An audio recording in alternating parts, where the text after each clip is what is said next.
Mi nombre es Jaime Bravo, soy ingeniero en tránsito, especialista en seguridad vial, y no la pude salvar. Y ahora quiero que vuelva como un niño los findes, desde que te has ido no te... El día 2 de octubre, cuando me encontraba en México, justamente promoviendo acciones de seguridad vial, una noticia escalofriante llegó a lo más profundo de mi ser. Me avisaban telefónicamente que mi nieta mayor, Isidora, había sido arrollada por un camión de gas que circulaba por una calle principal de la ciudad de Santiago, y que no tan solo la había impactado, sino que había arrasado con ella, la había arrastrado 50 metros y luego de dejarla sobre el pavimento se dio la fuga. Unos jóvenes que se encontraban en ese lugar salieron tras de este conductor y un par de kilómetros más allá la encontraron. Eso fue lo que ocurrió.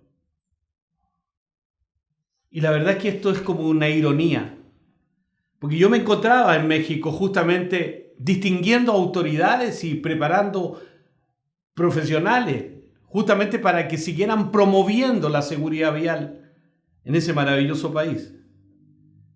Y la verdad es que todo en un segundo se derrumbó. Y se derrumbó porque la verdad es que durante casi 49 años que he hecho ejercicio de la profesión, he tenido una mirada casi como un mero espectador. Siempre estuve sentado en la galería, ya en la gradería arriba, mirando el partido. Nunca había estado sentado en el medio de la cancha.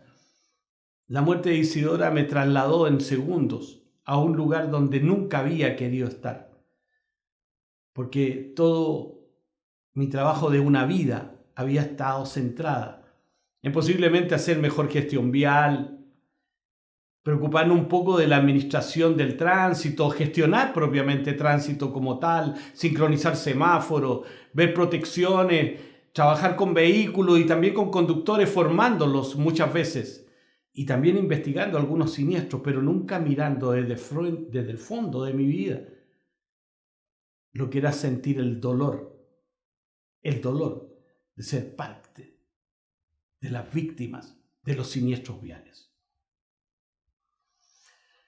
¿Cómo empezar mi vida? Si hace muchos años, por ahí, por el año 1967, fue cuando recibí mi primer impacto que me hizo tratar de avanzar en este tema de la seguridad.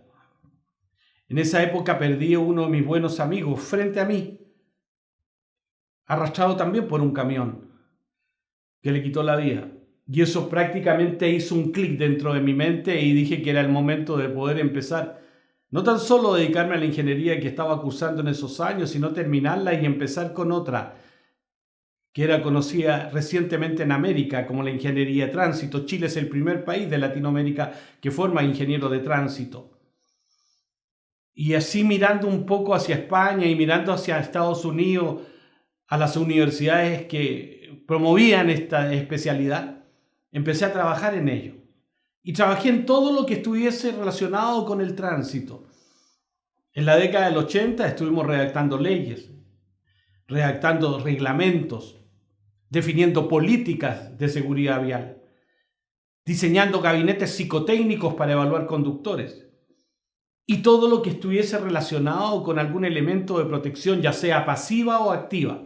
Eso fue lo que nos llevó en el año 1982 promover la primera ley del uso obligatorio del cinturón de seguridad en Chile. En el año 1984, Chile es el primer país en Latinoamérica que tiene una norma obligatoria para este dispositivo.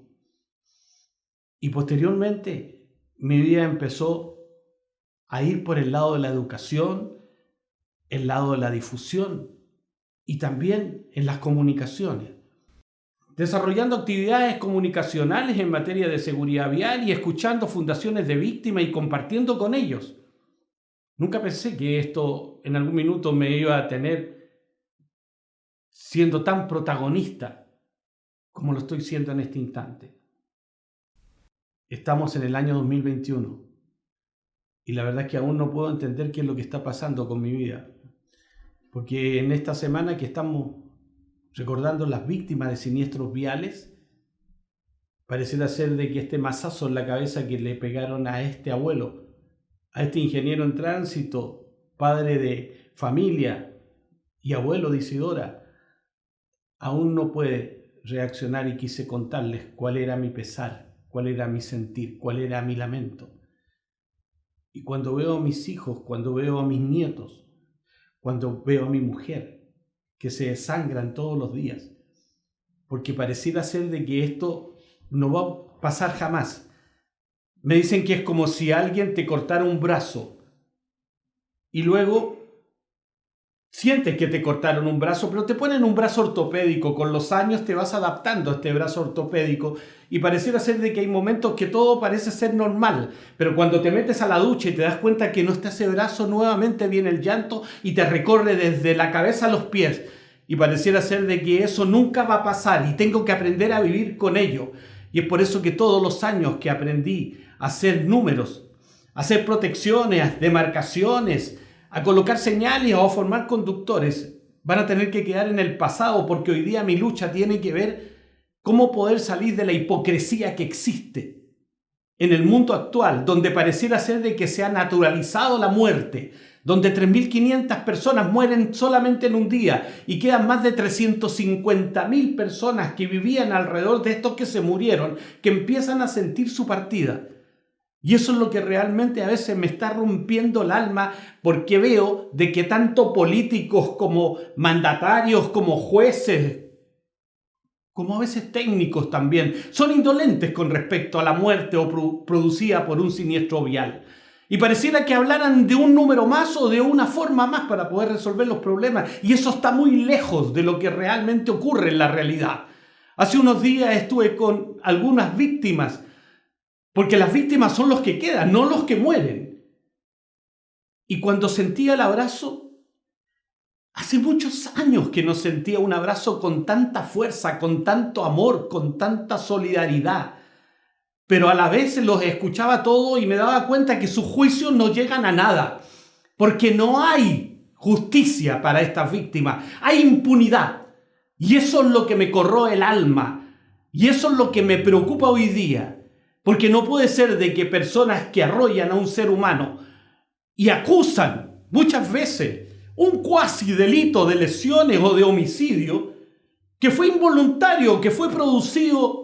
A veces hablan del alcohol, de la velocidad, cuando son ellos los protagonistas principales de cada uno, de que quita la vida a otro ser humano. Y es por eso que esto ya se acaba, no puede seguir siendo un juego.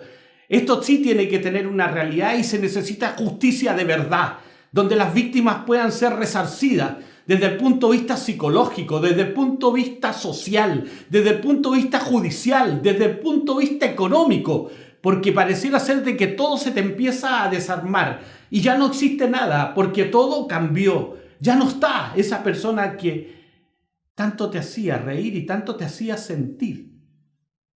Me decía una persona, cuando le contaba el caso de mi nieta, de que tener un nieto era como el regalo que te daba la vida después de haber criado un hijo por más de 30 años. Y ella me miró de frente y me dijo, por lo menos tú tuviste una nieta. Porque a mí me llevaron mi hija y nunca voy a ser abuela. ¿Cómo no te va a partir el alma ese tipo de cosas? Mi nieta ya no está. Y yo no la pude salvar. Y ahora quiero que vuelva como un niño los fines. Desde que te has ido no hacen gracia los chistes.